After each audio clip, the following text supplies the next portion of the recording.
வாஞ்சியம் ஸ்ரீ வாஞ்சிநாதர் சுவாமி தீர்த்தவாரி புறப்பாடு. கடை கார்த்திகை கடைசி ஞாயிற்றுக்கிழமை தீர்த்தவாரிக்கு பகவான் வலம் வந்து கொண்டிருக்கிறார். நேற்றைய தினம் சனிக்கிழமை தேரோட்டம் நடைபெற்று இன்று அதிகாலை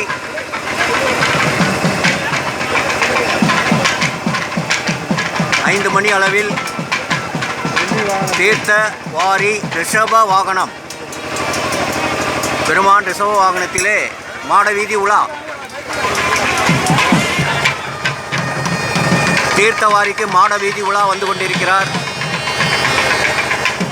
4:30லிருந்து 6 மணிக்குள்ளாக அதிகாலை வேளையிலே தீர்த்தவாரியானது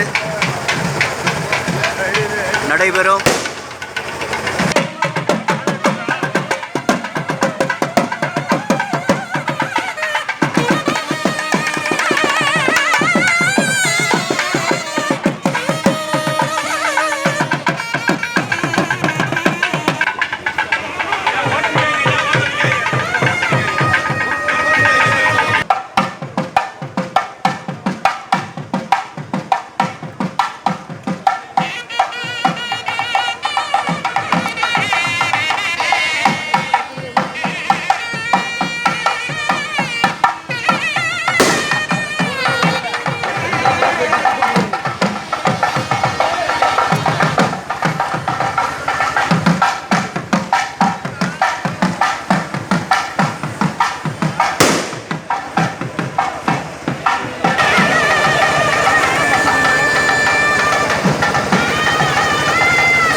ரிஷப வாகனம் ஸ்ரீ வாஞ்சிநாதர் பெருமான் ஸ்ரீ வாஞ்சியம் கடை கார்த்திகை ஞாயிற்றுக்கிழமை